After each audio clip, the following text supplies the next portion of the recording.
हम 10th class की math की बुक स्टार्ट कर रहे हैं। उसका पहला चैप्टर होता है वास्तविक संख्याकान। वास्तविक संख्याएं क्या होती हैं वो देखते हैं, है ना। तो वास्तविक संख्याएं में परिमेय संख्या आएंगी, अपरिमेय संख्या आएंगी, सम संख्या आएंगी, विषम संख्याएं आएंगी, अभाज्य संख्याएं, बहुत सारी संख्याएं होती हैं, प्राकृत संख्याएं आएंगी, पूर्णांक संख्या, सब वास्तविक संख्याएं कहलाती है। पॉइंट में भी ये 2 पॉइंट वास्तविक संख्या, 2.5 भी वास्तविक संख्या होती है, ठीक है ना। तो सब वास्तविक संख्याएं होती हैं। तो परिमेय संख्या क्या होती है? जिन्हें हम पी वाई क्यू की फॉर्म में लिख सके। किसमें? पी वाई क्यू की फॉर्म में लिख सकते हैं। और क्यू नॉट इक्वल टू 0 होना चाहिए। और जी सी डी क्या होना चाहिए? जी सी डी होना चाहिए 1, यानी कि ग्रेटेस्ट कॉमन डिविजन 1 होना चाहिए, यानी कि एच सी एफ 1 आना चाहिए, है ना। तो एच सी एफ 1 आना चाहिए। और क्या बात है इसमें, जैसे अब इसका एच सी एफ कितना होगा, आप बोलो इसका एच सी एफ कितना होगा? 7/8 का एच सी एफ कितना होगा? इसका 1 होगा। क्या होगा? 1 होगा। एच सी एफ क्या होता है? ऊपर के हंस में, पी में और क्यू में ऐसी संख्या का भाग जा रहा हो, दोनों में उस संख्या का भाग जा, तो 7 में 1 का जा रहा, 8 में 1 का जा रहा है, इसके अलावा कोई और संख्या का भाग जा ही नहीं रहा है। तो ये होती है जीसीडी, यानी कि एचसीएफ, है ना। तो इसके एग्जाम्पल देखते हैं हम। एग्जाम्पल होते हैं 2 हो सकता है, 2, 0, -1, 1/2, 7/8, ये सारे क्या हैं? परिमेय संख्या के एग्जाम्पल है। अपरिमेय संख्या क्या होती है? अपरिमेय संख्या जिन्हें पी वाई क्यू की फॉर्म में नहीं लिख सकते। इसमें पी वाई क्यू की फॉर्म, इसका मतलब होता है, इसका मतलब तो अंश होता है, और क्यू का मतलब होता है हर। क्या होता है? हर। इस फॉर्म में नहीं लिख सकते, वो होती है क्या? अपरिमेय संख्या, है ना। अपरिमेय संख्या का ये हो गया। और अपरिमेय संख्या का एग्जाम्पल देखें तो पाई होता है। क्या होता है? पाई होता है, √2 होता है, √5 होता है, √17 होता है। आप बताओ √16 क्या होगा? तो आप बोलोगे √16 का तो पूरा पूरा रूट निकलता है। कितना निकलता है? 4 निकलता है। तो 4/1 के रूप में लिख सकते हैं।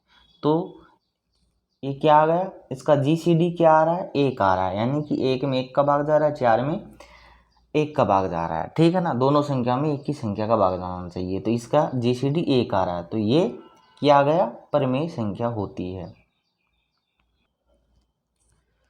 निम्नलिखित संख्याओं का एचसीएफ ज्ञात करने के लिए यूक्लिड, क्या? यूक्लिड विभाजन एल्गोरिथम का प्रयोग कीजिए। तो 135 अपने पास, क्या है? 135, और क्या है? एंड क्या है? 225 है। क्या है? 225, है ना।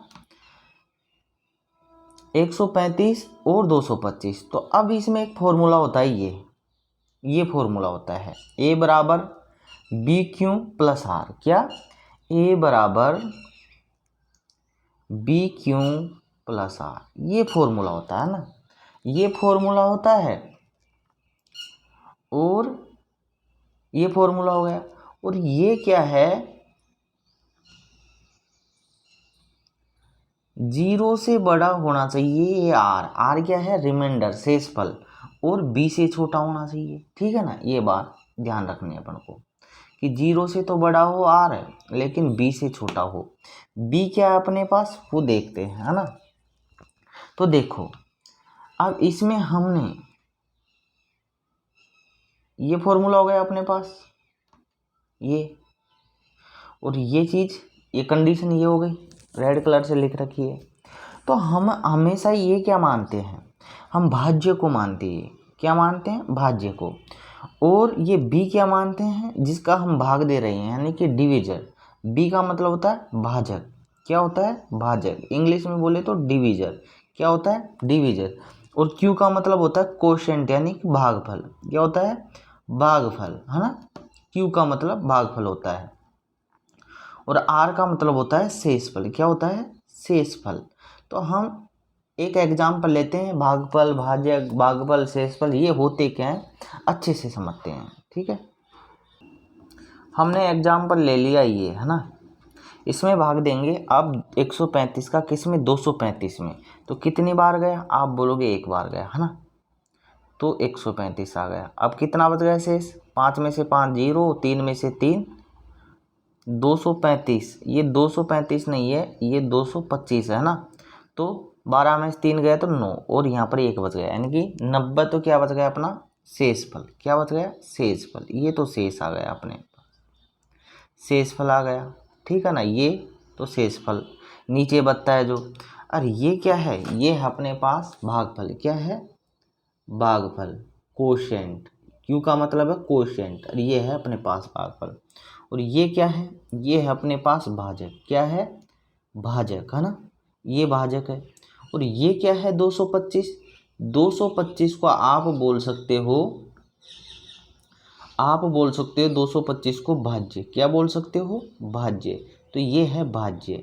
तो अपने पास क्या क्या चीज़ आई, एक तो डिविजर आया यानी कि भाजक आया, एक रिमाइंडर आया यानी कि आर से दर्शाते हैं, शेषफल आया, एक क्या आया भागफल जिस कोशेंट यानी क्यू से दर्शा रहे हैं, है ना, एक आया भाज्य, है ना, भाज्य जिसमें भाग देते हैं, जिसका भाग देते हैं वो भाजक कहलाता है, जो शेषफल बचता है वो शेषफल, जो भागफल आता है यहाँ पर ये एक भागफल, ये भागफल कहलाता है। अब बड़ी संख्या को हमेशा ए माना करो, बड़ी संख्या को क्या माना करो, ए माना करो, और छोटी को क्या माना करो, छोटी को बी माना करो। क्यों माना करो, क्योंकि ये क्या है, ये भाजक है, भाजक को बी मानते हैं, और जिसमें भाग देते हैं वो भाज्य होता है, उसको मानते हैं ए, क्या मानते हैं ए मानते हैं, ठीक है ना। अब ये फॉर्मूला है, इस फॉर्मूला लगा देंगे, और ये क्या है 0 0 से बड़ा होना चाहिए, 0 या 0 से बड़ा, जी इसका मतलब 0 भी हो सकता है, ये बराबर का चिन्ह आ रहा है ना, ये इसका मतलब 0 भी हो सकता है, इससे बड़ा और b से छोटा, है ना, ये फॉर्मूला ये दर्शा रहा है। तो बात करते हैं हम, ये फॉर्मूला लगा दिया, ए बी की वैल्यू रख देंगे। अब इसमें ए की वैल्यू रखी तो 135 यहाँ जाएगा, है ना, 135 को कितनी बार गुणा करेगी, 225 आ जाए, ज़्यादा नहीं जाना चाहिए 225 से, तो 135 को एक बार ही गुणा करना पड़ेगा, अगर 2 बार कर दिया तो 270 हो जाता है, जो कि ज़्यादा 270 225 से ज़्यादा हो जाता है ना, 225 से ज़्यादा हो गया, तो 270 नहीं लेंगे 135 लेंगे, तो कितनी बार गुणा करना पड़ा, एक बार गुणा करना पड़ा, तो एक बार गुणा करना पड़ा। तो ये बताओ 225 में से सेम भागफल का रूल है, भाग दे रहे हैं, फिर कितना 135 का एक बार गया, वो एक बार यहाँ लिख दे, कोशेंट कितनी बार गया एक बार, कितना शेषफल बच गया 90 बच गया, कितना बच गया 90 बच गया, तो शेषफल में हम कितना लिख देंगे 90 लिख देंगे, कितना लिख देंगे 90 लिख देंगे, लिख दिया इसने। फिर क्या करते हैं, फिर आगे बढ़ते हैं, है ना, फिर अब जो शेषफल बचा है उसको तो हम क्या मान लेते हैं, उसको मान लेते हैं हम डिवीजर मान लेते हैं, क्या मान लेते हैं डिवीजर, है ना, जो शेषफल बचता है उसको डिवीजर, और जो यहाँ पर हम भाग दे रहे हैं वो भाज्य हो जाता है, वो भाज्य का काम करता है ना। तो अब हम 90 का भाग देंगे 135 में, कितनी बार गया एक बार, 90 दूना 180 ज़्यादा हो जाता है, तो एक बार जाएगा, तो 90 गुणा 1 करना पड़ेगा, है ना, और कितना शेषफल बच जाएगा 45 बच जाएगा। देख कैसे बचा, 135 में 90 का भाग दिया तो एक बार गया, तो अब कितना शेषफल बचा, 5 में से 0 तो 5 और 13 में से 9 गया तो 4, यानी कि 45 शेषफल बच गया, ठीक है। अब आपको समझ आया होगा कि अब तक अपना r इक्वल टू 0 नहीं आ रहा था, यानी कि नॉट इक्वल है, ये देखो ये नॉट इक्वल है, ये नॉट इक्वल, अब तक ये बात हो रही थी, है ना। अब क्या करना है आप जानते हो, अब हमको 45 का भाग देना है, किस में देना है वो भी जानते हो, किस में देना है, जो अपना यहाँ पर क्या आ रहा था b आ रहा था, और b क्या है भाजक था। अब भाजक किसका काम करेगा, भाज्य का, यानी कि भाज्य का स्थान ग्रहण कर लेगा, तो 90, तो 45 को कितनी बार गुणा करोगे 90 आ जाए, 2 बार। अब क्या आ गया r क्या आ गया, अब 0 आ गया, जहाँ पर r 0 आ जाए तो वही उत्तर हो जाता है, यानी कि किससे गुणा करने पर आया अपना 45 से गुणा, यानी कि b की वैल्यू क्या आई थी अपनी 45, तब अपना r आया था 0, तो अपना आंसर क्या हो जाएगा, यानी कि ऐसे यूक्लिड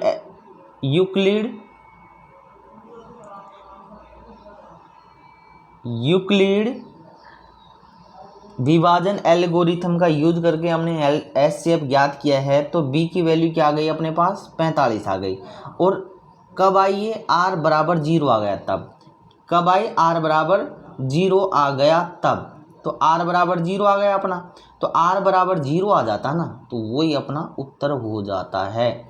जिससे भाग देने पर आर बराबर 0 आया वही अपना उत्तर है। यानी कि इसका एचसीएफ कितना आया, एचसीएफ आया इसका 45। कितना आया, 45 आया। तो ये क्वेश्चन सोल्व इस प्रकार से करते हैं।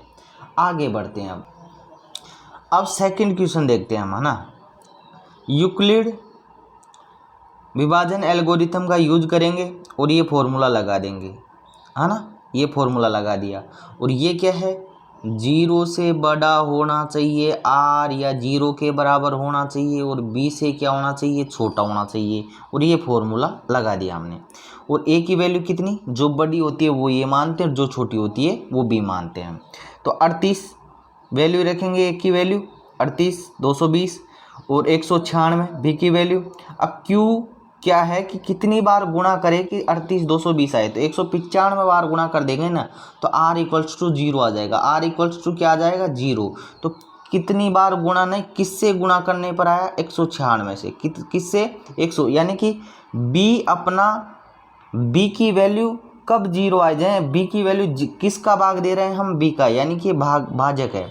और भाजक क्या था तब 0 आया था, भाजक 196 था। कितना था, 196। तो जिसका भाग दिया था तब 0 आर बराबर 0 आया था, वही होता है एचसीएफ। क्या होता है, एचसीएफ। तो अब इसमें एचसीएफ क्या हो जाएगा, एचसीएफ हो जाएगा अपने पास, एचसीएफ हो जाएगा 196। क्या हो जाएगा, 196। ये उत्तर हो जाएगा। ठीक है, आगे बढ़ते हैं। थर्ड क्वेश्चन क्या है कि 867 और 255, है ना। तो छोटी संख्या क्या मानते हैं हम, हमेशा ही छोटी संख्या को तो b माना जाता है, बड़ी संख्या को a माना जाता है ना। तो अब ये फॉर्मूला अपने पास ये वाला, इसमें वैल्यू पुट कर देंगे कि a की जगह क्या रखेंगे, 867, b की जगह 255। 867 ये रख दिया, 255 ये रख दिया। अब 255 को कितनी बार गुणा करें कि 867 से कम या 867 आ जाए, तो हमें 3 बार गुणा करना पड़ेगा। कितनी बार गुणा करना पड़ेगा, 3 बार गुणा करना पड़ेगा। 3 बार गुणा करेंगे ना तो क्या आएगा, 3 बार गुणा करके देखते हैं हम, है ना। तो क्या आया, 3 पंजो 15, 3 पंजो 15, 6, 3 दूनी 6 और 6 एक 7, 765 आया। और बड़ी संख्या क्या थी, 867 में दे रहे थे हम मार्क किसका, 255 का। और अपना आया कितना, 765। तो घटाएंगे, 7 में से 5 गया तो 2 और 6 में से 6 गया तो 0, 8 में 7, 102 बच गया। कितना बच गया अपने पास, 102 बच गया, है ना। 102 बच गया। तो 102 अब क्या है, 3 बार गुणा किया हमने 255 को और शेषफल क्या गया, 102। यानी कि r नॉट इक्वल टू 0 आ रहा है अभी भी। अब 255 को यहाँ लेके आते हैं, यहाँ पर लेके आते हैं, किसका रूप धारण कर लेता है, ये किसकी जगह आ जाता है, ये आ जाता है ए की जगह। किसकी जगह, ए की जगह। बी क्या बन जाता, आर बी बन जाता है। अब 102 का 255 में भाग देंगे, 2 बार तो पूरा चला गया, लेकिन अब तीसरी बार 3 बार देते हैं तो बड़ी हो जाती है। फिर इसमें शेषफल कितना बच जाता है, 51 बच जाता है। कितना बच जाता है, 51। गुणा करो, 2 पंजो 10, 2 पंजो 10 11, 2 दूनी 4, 1 5, है ना। 510 आ गए। और अपना था कितना, नहीं, हमें 102 को गुणा करना था 2 से, तो 2 दूना 4, 0, 2 एकम 2, तो 204 आ गए। कितने आ गए, 204। अरे ये 55 है, तो कितना शेषफल बच गया, ऐसे ही जो कर लो, 51 बच गया। कितना बच गया, 51 शेषफल अभी भी बच रहा है। तो 51 शेषफल ये बच गया। ठीक है, 102 को 2 बार गुणा किया तो 51 शेषफल। अब 51 क्या करेगा, 51 तो बन जाएगा क्या, बी यानी कि भाजक बन जाएगा। और 102 बन जाएगा क्या, भाज्य बन जाएगा। तो आप देख 51 गुणा 2 करेंगे तो 102 आ रहा है या नहीं। कितनी बार गुणा करने पर आया, 2 बार गुणा करने पर आया। कितनी बार, 2 बार। तो अब ये बताओ मेरे को, क्या r इक्वल्स टू 0 आया या नहीं। अगर 0 आ गया तो अपना उत्तर वही हो जाता है जिससे भाग दे रहे हैं, 51 से भाग दे रहे हैं। किससे, 51 से। तो r इक्वल्स टू 0 आ गया। अब ये देखो ये 0 आ गया क्योंकि पूरा पूरा भाग चला गया है इसमें 51 का, तो r बराबर 0 यानी कि शेषफल अब 0 बच गया है। तो अपना उत्तर क्या हो गया, ये वाला, यानी कि बी उत्तर होता है अपना। यानी कि HCF कितना हो गया, HCF हो गया अपने पास 51। कितना हो गया, 51। सम संख्या का सूत्र क्या होता है, 2n होता है। क्या होता है, 2n। अब n की कोई भी वैल्यू पुट कर लो तो क्या आने वाली है, सम संख्या। जैसे मैं 5 कर दूँ तो क्या आया, 10। जैसे मैं 6 कर दूँ, 6 नहीं, मैं कर देता हूँ 11, है ना। तो कितना आया, 22। ये 10 और 22 क्या है, सम संख्या। तो 2n सम संख्या का सूत्र होता है, यानी कि फॉर्मूला क्या होता है सम संख्या का, 2n होता है ना। अब देखो, सम संख्या में 2 का भाग देने पर हमेशा क्या है, 0 शेषफल प्राप्त होता है। किसी भी संख्या को 2 से गुणा किया जाए तो वह सम संख्या प्राप्त होगी। जैसे किसी को भी 2 से गुणा कर दो, 15 को कर दो तब भी सम संख्या आएगी, आई 30। 2 को 11 से कर दो तब भी सम संख्या आएगी, 22। 2 को 6 से कर दो तब भी क्या आएगी, सम संख्या 12। तो इस प्रकार प्राप्त होते हैं हमें। अब विषम संख्या का सूत्र देखो, फॉर्मूला 2n+1 होता है। क्या होता है, 2n+1। झैन में बैठा लो, 2n तो सम संख्या होती ही थी, उसमें एक जोड़ देंगे। जैसे 2 क्या होता है, सम संख्या होता है, इसमें एक जोड़ देंगे तो क्या बन जाती है, ये क्या बन जाती है, ओड नंबर, यानी कि 3 आ जाता है। तो 2n+1 करना पड़ता है और ये विषम संख्या का फॉर्मूला बन जाता है। विषम संख्या में 2 का भाग देने पर शेषफल क्या आएगा, 1 आएगा। दे लो चाहिए 2, इसमें 11 में 2 का भाग, 2 पंजो 10। कितनी बार गया, यहाँ पर 10 आएगा। कितनी बार गया, 5 बार। तो कितना शेषफल आ गया, ये रिमाइंडर होता है, ये भाजक होता है, ये भागफल होता है और ये भाज्य होता है। इसे बोलते हैं डिवीजर, इसे बोलते हैं रिमाइंडर, इसे बोलते हैं कोशेंट, है ना। तो ये आ गया अपने पास। दर्शाए कि कोई भी धनात्मक, ये क्या कह रहा है, दर्शा कोई भी धनात्मक विषम पूर्णांक 6q+1, 6q+3, 6q+5 के फॉर्म का रूप होता है ना। जहाँ क्यों कोई पूर्णांक है, पूर्णांक तो आप जानते होंगे, पॉइंट की वैल्यू नहीं लेते हैं, सारी तो नेगेटिव की आती हैं, 0 शामिल होता है ना, 0 भी आता है और प्लस पॉजिटिव की सारी वैल्यू, ये होता है पूर्णांक। पूर्णांक क्या होता है, सारी नेगेटिव, 0 शामिल होता है और सारी पॉजिटिव। पॉइंट की वैल्यू इसमें नहीं लेते हम, पॉइंट की वैल्यू यानी कि 2.5 ये नहीं लेते, पॉइंट वाली वैल्यू इसमें इंक्लूड नहीं करते हैं, यानी कि शामिल नहीं करते हैं। तो अब क्या करते हैं, यूक्लिड विभाजन एल्गोरिथम क्या होती है, यही तो होता है, a बराबर BQ+R, है ना। और 0 = R b, है ना। यानी कि 0 के बराबर या 0 से बड़ा R होना चाहिए और B से छोटा होना चाहिए। ये फॉर्मूला हमने लगा दिया, ठीक है।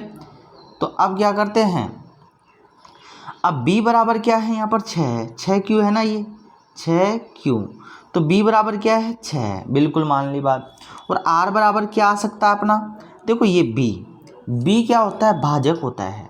और भाजक से हमेशा शेषफल जो R है हमेशा छोटा आता है।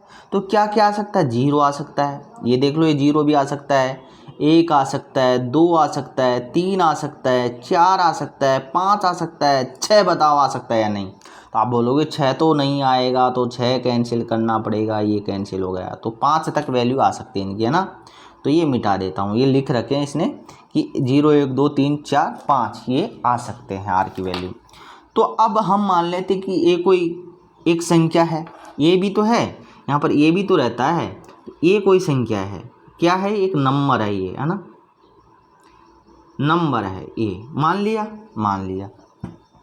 तो अब फॉर्मूले में पुट करते हैं। सबसे पहले 0 पुट करेंगे, क्या करेंगे, a बराबर 6q+0, यानी कि R की वैल्यू 0 पुट कर दी। तो अब क्या हुआ, ये 6q हो गया। 6q को मैं कैसे लिख सकता हूँ, 2 × 3q। 2 क्यों लिखा, क्योंकि 2n क्या होता है अपने पास, 2n एक फॉर्मूला होता है और वो सम संख्या का फॉर्मूला होता है, किसका, सम संख्या का, ठीक है।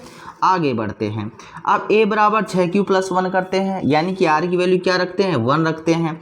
तो ये क्या हो जाता है कि ये 6q, तो 6 को हम कैसे ले, 2, ये 3q लिख सकते हैं, यानी कि 6q हो गए, +1 कर सकते हैं। और ये 2n+1 का रूप बना या नहीं, तो आप बोलोगे बिल्कुल बना। तो तो ये विषम संख्या प्राप्त होती है। ऐसे हम r की वैल्यू 2 पुट करेंगे तो a बराबर 6q + 2 करेंगे तो हम क्या कर सकते हैं, अब इसमें से 2 कॉमन ले लेंगे, तो 2 कॉमन ले लिया इसमें से, है ना, तो 6 में भाग देंगे 2 का तो कितनी बार गया, 3 बार गया। और क्यों ऐसे कैसे लिख दिया, और 2 में दिया तो 1 बार गया, तो 3q + 1 कॉमन ले लिया था हमने 2। ठीक है, कॉमन लेना आता है आपको, है ना। तो ये बताओ 2 से गुणा कोई भी संख्या करे तो क्या प्राप्त होती है, सम संख्या प्राप्त होती है ना। तो सम संख्या हो गई। अब क्या करेंगे, r की वैल्यू 3 पुट करेंगे। r की वैल्यू 3 पुट की तो 6q तो होएगा ये, और 2 + 1 भी कर सकते हैं, तो 2 गुणा 3q + 1 लिख सकते हैं और +1 लिख सकते हैं इसको। देखो यहाँ से ऐसे भी कर सकते थे हम, 2 यहाँ से कॉमन लिया यहाँ इसमें, है ना, 1 को छोड़ दो, अभी इसमें से 2 कॉमन लिया तो 3q + 1 बच जाएगा और +1 को छोड़ रहने दो, तो ये किसकी फॉर्म बनी, ये 2n + 1 की फॉर्म बनी। तो ये क्या होती है, विषम संख्या। अब 4 लेंगे तो ऐसे 2 कॉमन निकाल लेंगे, इसमें से क्या निकाल लेंगे, 2 कॉमन निकाल लेंगे। 2 कॉमन निकाला तो क्या है, 6q में तो 3q हो गया, और 4 में 2 का भाग दिया 2 बार गया, तो अब क्या हो गया, सम संख्या हो गई। अब ये 6q + 5 लेते हैं, तो 6q + 4 + 1 इस प्रकार से इसको लिख सकते हैं, और इसमें से 2 कॉमन ले लेंगे तो 3q + 2 बच जाएगा, है ना। ये तो होती है सम संख्या। 2 से किसी भी संख्या को गुणा कर दूँ वो सम संख्या प्राप्त होने वाली है। और +1 आते ही क्या हो जाएगी, विषम संख्या। क्या हो जाएगी, विषम संख्या। तो हम आसानी से कह सकते हैं कि 6q + 1, 6q + 3, 6q + 5 कौन कौन सी, देखो ये 1 रखा, ये वाली, ये कितना रखा, यहाँ पर 3 रखा r की वैल्यू, और यहाँ पर 5 रखा r की वैल्यू। तो ये क्या है, विषम धनात्मक पूर्णांक है, धनात्मक विषम पूर्णांक है, आसानी से कह सकते हैं। हमने ये प्रूव कर दिया है। तो ये क्वेश्चन सोल्व इस प्रकार से करते हैं मेरे प्यारे बच्चों। क्वेश्चन पढ़िए, किसी परेड में 616 सदस्यों वाली एक सेना की टुकड़ी को 32 सदस्यों वाले एक आर्मी बैंड के पीछे मार्च करना है। दोनों समूहों को समान संख्या वाले स्तंभों में मार्च करता है। समान संख्या की बात आ जाए तो वहाँ पर ऐसे हम निकालना है ना, तो उन स्तंभों की अधिकतम संख्या क्या है जिसमें वे मार्च कर सकते हैं। तो हम बड़ी वैल्यू को क्या मान लेते हैं, ये मान ले, तभी किया था। और छोटी वैल्यू को क्या मान लेंगे, b मान लेंगे, और ये फॉर्मूला लगा देंगे, a = bq + r, है ना, a = bq + r। और ये क्या है, 0 के बराबर होना चाहिए या 0 से बड़ा होना चाहिए, क्या r और b से छोटा होना चाहिए। ये फॉर्मूला हमने लगा दिया और वैल्यू पुट करेंगे। a बराबर तो क्या 616, b बराबर क्या है 32 है, और 32 को कितनी बार गुणा करे कि 616 से तुरंत कम आनी चाहिए संख्या। तो 19 बार गुणा किया हमने। कितनी बार गुणा किया, 19 बार। फिर शेषफल कितना बच गया, फिर भी शेषफल अपने पास बच गया 8 बच गया, यानी कि r ≠ 0 आ गया। जब तक 0 नहीं आए तब तक अपना आंसर नहीं कह सकते। तो अब क्या करेंगे, 8 तो किसका काम करेगा, b का काम करेगा, और ये कौन बन जाएगा, इसमें a 32 बन जाएगा। तो अब देखो 8 × 32 हो रहा है या नहीं, यानी कि पूरा भाग जा रहा है 8 का। तब पूरा भाग चला जाए और r की वैल्यू 0 आ जाती है। पूरा भाग जाने का मतलब r की वैल्यू 0, तो हम बोल सकते हैं इसका अधिकतम स्तंभों की संख्या है, वो उन स्तंभों की संख्या क्या है, उन स्तंभों की संख्या 8 होगी। कितनी होगी, 8 होगी, यानी कि HCF 8 होगा। तो उत्तर आ गया अपना 8। यूक्लिड विभाजन प्रमेय का प्रयोग करके दर्शाए कि किसी धनात्मक पूर्णांक वर्ग किसी पूर्णांक m के लिए 3m और 3m + 1 के रूप का होता है ना। तो हम मान लेते हैं ये कोई धनात्मक पूर्णांक है, ठीक है, अतः b = 3 है ना, मान लेते हैं। b बराबर ऐसे ही दिख रहा है, m हमने ये मान लिया कोई धनात्मक संख्या है, पूर्णांक है ना, और 3m आपने ये अपनी वो बन रही है bq + r की फॉर्म बन रही है या नहीं, ये बन रही है, और ये भी बन रही है। r = 0 है, यहाँ पर तो 0 है, तो यहाँ पर r = 1 है। तो हम ये फॉर्मूला लगाते हैं, a = bq + r, और b बराबर क्या अपना 3 है, और ये होता ही है 0 के बराबर या 0 से बड़ा होना चाहिए, r b से छोटा होना चाहिए, ठीक है ना। तो अब क्या है, a = 3q, यानी कि हमने r की वैल्यू 0 पुट करी। शुरुआत में 0 पुट करेंगे इसके लिए, ठीक है। तो दोनों पक्षों में वर्ग करने पर अब करते हैं वर्ग, इधर भी वर्ग किया तो ये स्क्वायर हो जाएगा, ये स्क्वायर, ये क्या हो जाएगा 3 का स्क्वायर यानी कि 9q स्क्वायर, ए स्क्वायर बराबर 9q स्क्वायर हो जाएगा, है ना। और ए स्क्वायर बराबर क्या आ जाएगा, 3 को बाहर निकाल लेते हैं और 3q स्क्वायर हो जाएगा, है ना। और अब क्या है देखो 3q स्क्वायर अपने पास क्या मान लेते हैं, इसको m मान लेते हैं, क्या मान लेते हैं 3q स्क्वायर को क्या मान लेते हैं m मान लेते हैं। तो ए स्क्वायर बराबर क्या आ गया अपने पास m मान लिया तो 3 यानी कि q स्क्वायर m मान लिया हमने, ये मान लिया m, है ना, ये 3q स्क्वायर बराबर है। अब m की वैल्यू यहाँ पर पुट कर देते हैं इसमें कोष्टक में, तो 3m हो जाएगा या नहीं, तो आप बोलोगे ए स्क्वायर बराबर 3m आ जाएगा। हम दूसरी बात पे आते हैं, a बराबर 3q + 1 है ना, दोनों पक्षों में वर्ग करते हैं तो a स्क्वायर हो जाएगा, ठीक है, ये a स्क्वायर हो जाएगा, है ना। और इधर वर्ग करेंगे तो कोष्टक लगा के वर्ग करेंगे क्योंकि ये 3q + 1 का स्क्वायर होगा तो ये स्क्वायर हो गया। तो a + b का होल स्क्वायर जानते हो, a square + 2ab + b square, minus होता तो a square - 2ab + b square हो जाता, ठीक है ना। अगर अब ए स्क्वायर है यहाँ पर तो इसका क्या है, इसका आएगा, इससे खोल लेंगे तो 3q का करेंगे तो कितना आ जाएगा, 3 का तो 9 आ जाएगा, है ना, और q का q स्क्वायर आ जाएगा। फिर क्या है 2ab करेंगे तो 2ab यानी कि 2 × 6 q आ जाएगा, और अब क्या है 1 का करेंगे तो 1 ही आएगा, तो ये इससे खोल लेंगे, किससे, इस फॉर्मूले से, है ना। तो ए स्क्वायर बराबर क्या है, 3 तो कॉमन ले लेते हैं, चलो 3 कॉमन लिया तो 3q स्क्वायर + 2q बच गया, यहाँ पर 3q + 2q बच गया, ठीक है ना, 3q स्क्वायर + 2q बच गया और प्लस में 1 बच गया। तो अब देखो ये 3 आ गया, हम m क्या मान लेते हैं, 3q स्क्वायर + 2q को m मान लेते हैं, इसको मान लिया हमने m और इसको पुट कर देते m, ये कर दिया और +1 बच गया। तो ए स्क्वायर बराबर 3m + 1 आया या नहीं, तो आप बोले बिल्कुल आया। तो इस प्रकार इसको हम सोल्व कर लेते। अब हम a बराबर 3q + 2 लेते हैं, है ना, दोनों पक्षों का वर्ग करेंगे same, a square 3q + 2 3q + 2 का होल स्क्वायर, है ना, तो a + b से खोल लेंगे तो ये खोला तो 9q स्क्वायर 2ab से खुल जाएगा, ये 4 आ जाएगा, 2 का करेंगे वर्ग तो 4 आ जाएगा।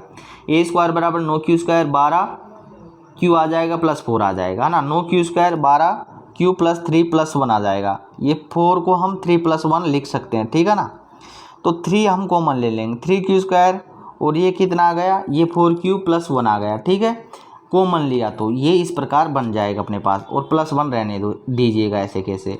और 3q स्क्वायर 4q + 1 को हम क्या मान लेते हैं, m मान लेते हैं, क्या मान लेते हैं, m मान लेते हैं, यहाँ पर देखो इसको m मान लेते हैं, है ना, m मान लेते हैं, और 3m की वैल्यू इसकी जगह m पुट कर देते हैं और +1 ऐसे कैसे लिख देते हैं। तो ये बताओ ए स्क्वायर बराबर 3m + 1 आया है या नहीं। तो क्वेश्चन पूछ क्या रहा था हमसे, वो चीज़ आ गई है, तो इति सिद्धम हो गया। क्वेश्चन दिखा देता हूँ एक बार मैं, देखो इसने पूछा यही था कि दर्शाए कि किसी धनात्मक पूर्णांक का वर्ग, यानी कि ए स्क्वायर बराबर आ रहा है अपना 3m + 1, तो हमने दर्शाया या नहीं, m के लिए 3m या 3m + 1 के रूप का होता है, तो बिल्कुल इसी रूप का होता है, हमने प्रूव किया है। देखो ये प्रूव किया हमने, ये देखो ए स्क्वायर बराबर क्या आ रहा है 3m + 1, है ना, तो हमने ये प्रूव कर दिया है कि वर्ग किसी धनात्मक पूर्णांक संख्या का वर्ग 3m + 1 या 3m के रूप का होता है, तो ये सिद्ध हो जाता है। अब 5th क्वेश्चन करते हैं। क्वेश्चन कह रहा है यूक्लिड विभाजन प्रमेय का उपयोग करके दर्शाए किसी धनात्मक पूर्णांक का घन की बात, 9m + 1 या 9m + 8 के रूप का होता है। तो माना एक कोई धनात्मक पूर्णांक है और b बराबर क्या है, यहाँ पर जो वैल्यू आ रही है ना, ये 3 मान लेते हैं हम, यानी कि 3 मान लेते हैं, 3 मान लेते हैं, 9 भी मान सकते हैं लेकिन 3 मान लेते हैं क्योंकि स्क्वायर करेंगे तो इस कारण से 3 मान लेंगे, ठीक है। तो आगे बढ़ते हैं, a बराबर यूक्लिड विभाजन प्रमेय यूक्लिड विभाजन एल्गोरिथम का यूज करते हैं, तो ये फॉर्मूला लगा देते हैं और 0 1 2 रखते हैं। क्यों रखते हैं 1 2 0 1 2, क्योंकि 1 है और यहाँ पर अगर हम क्या ले 3 कॉमन ले तो 2m प्लस क्या बच जाएगा, इधर देखो यहाँ पर लिया तो 2 यहाँ पर आ जाएगा, यानी कि इसको हम लिख सकते थे किस रूप में, इसको हम लिख सकते हैं 9m प्लस 8 को 9m प्लस 6 प्लस 2 में, तो यहाँ पर से मैं कॉमन निकाल लेता हूँ, तो 3m प्लस 2 बच जाएगा इधर तो, और यहाँ पर क्या बच जाएगा, यहाँ पर 2 बच जाएगा। तो ये इसको तो हम m या q कुछ भी मान लेंगे प्लस 2। तभी हम r की वैल्यू क्या ले रहे हैं, तभी हम r की वैल्यू क्या क्या ले रहे हैं 0 1 2, यानी कि 2 से बड़ी नहीं लेंगे, है ना, इसलिए लिया। तो शुरुआती बात करते हैं हम कि a बराबर 3q मान लेते हैं, क्या मान लेते हैं 3q मान लेते हैं। तो 3q माना तो दोनों पक्षों का वर्ग करेंगे। अब दोनों पक्षों का a क्यूब हो गया, इधर क्या हो गया 27 q क्यूब हो गया, a क्यूब बराबर 27 q क्यूब, है ना। हमारा a क्यूब बराबर 27 q क्यूब आ रहा, तो हम इसको इस प्रकार लिख सकते हैं कि 9 तो हम कॉमन ले लेंगे। क्यों ले लेंगे, क्योंकि हमें 9m के रूप में सिद्ध करना है। तो ये 3q क्यूब बच जाएगा। यहाँ पर 3q क्यूब को क्या मान लेंगे हम m मान लेंगे, क्या मान लेंगे m मान लेंगे, ठीक है ना। तो m मान लिया, और a क्यूब बराबर क्या आ गया 9m आ गया। अब सेकंड की बात करते हैं 3q प्लस 1, यानी 3q प्लस 1 लेंगे दोनों पक्षों में घन करने पर, है ना। तो वहाँ पर भी घन किया था, वर्ग नहीं घन करने पर, है ना। तो a क्यूब बराबर 3q प्लस 1 का घन करें तो ये फॉर्मूला लगाएंगे a प्लस a, देखो कैसे खोलते हैं इसको मैं बताता हूँ, a प्लस b क्यूब का हम फॉर्मूला लगाएंगे, a cube plus B cube plus 3a square b, है ना, और 3ab स्क्वायर। तो ये फॉर्मूला होता है इसका। तो देखो a क्यूब b क्यूब, है ना, 3ab या a प्लस bb कर दो, है ना। तो इसको दोनों तरह से लिख सकते हैं हम।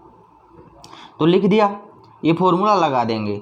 तो a क्यूब इसका फॉर्मूला लगाया तो ये आंसर आ जाएगा 27, यानी कि 3q का घन करेंगे तो ये 27 क्यूब आएगा, फिर 1 का घन करेंगे तो 1 आएगा, फिर 3 से गुणा करेंगे, यानी कि इसको तो हम क्या करेंगे सेम इसमें रख देंगे, 3ab कर देंगे, 3q इंटू 1 कर देंगे, और 3q प्लस 1 कर देंगे, फिर गुणा करना पड़ेगा। a क्यूब बराबर ये क्या आ रहा है, देखो, है ना, ये क्या आ रहा है a क्यूब बराबर, ये हमने सोल्व किया तो 27 क्यूब आ जाएगा, प्लस 1 आ जाएगा, 27 क्यू स्क्वायर आ जाएगा, 9 क्यू हल किया तो हमने a क्यूब बराबर 27 Q cube 27 Q square 9 Q plus 1, है ना। तो हम क्या करते हैं, अब इसमें से 9 कॉमन निकाल लेते हैं, और देखो 9 कॉमन निकाला तो ये बच गया, है ना, और प्लस में 1 बच गया। तो इसको हम मान लेते हैं, क्या मान लेते हैं m मान लेते हैं, m मान लिया इसको। तो 9 तो ऐसे कैसे लिख देंगे, और m इसकी जगह m रख देंगे, और प्लस में 1 ऐसे कैसे लिख देंगे, ये प्लस में 1 ऐसे कैसे। तो a क्यूब बराबर क्या आ गया 9m प्लस 1 आ गया। अब हम a बराबर 3q प्लस 2 लेते हैं, क्या लेते हैं 3q प्लस 2। तो दोनों पक्षों में घन करने पर a क्यूब बराबर 3q प्लस 2 का घन किया तो ये फॉर्मूला लगाएंगे a क्यूब b क्यूब, यानी कि a प्लस b का होल क्यूब। तो a cube plus b cube plus 3ab plus ab होता है। तो a क्यूब बराबर क्या हो जाएगा, जैसे खोलेंगे हम यहाँ पर 3q का घन करेंगे 27 क्यू क्यूब हो जाएगा, 2 का घन करेंगे 8 हो जाएगा, फिर क्या करेंगे, फिर ये 3ab कर देंगे, 3 ऐसे कैसे a की जगह 3q और b की जगह 2 लिख देंगे, है ना, और a प्लस b कर देंगे, 3q प्लस 2 कर देंगे, a क्यूब बराबर 27 क्यू क्यूब 8 फिर प्लस 18q 3q प्लस 2, यानी कि इसको गुणा करेंगे 3 3 9 9 दूनी 18q आ जाएगा। फिर ये ऐसे कैसे, फिर a क्यूब बराबर 27 क्यू क्यूब, फिर इसको गुणा करेंगे 38 54 क्यू स्क्वायर हो जाएगा, 36 क्यू हो जाएगा, और 8 बच जाएगा। 8 कैसे बच जाएगा, देखो ये 8 यहाँ से हमने यहाँ लिख दिया और इसको गुणा करा दिया। तो अब यहाँ से 9 को कॉमन निकाल लेते, इसमें 9 का भाग जा रहा तो 9, इसमें 9 6 बार गया, इसमें कितने बार 4 बार गया, और 8 को बाहर लिख देते हैं, है ना। a क्यूब बराबर क्या आ जाएगा, इसको मान लेते हैं m, क्या मान लेते हैं इसको तो मान लेंगे m, है ना। तो m मान लेंगे तो 9 ऐसे कैसे, और इसकी जगह क्या लिख देंगे m लिख देंगे, और प्लस में क्या है अपने पास 8, तो 8 ऐसे कैसे। तो ये बताओ कि घन करने पर अपना इस फॉर्म में आ रहा है या 9m प्लस 8, उसने बोलता 9m प्लस 1, है ना, इस फॉर्म में, और एक बोला था 9m, इस फॉर्म में अपना आंसर आया या नहीं। तो आप बोलोगे बिल्कुल आया, तो इति सिद्धम हो जाता है, यानी हमने ये प्रूव कर दिया है।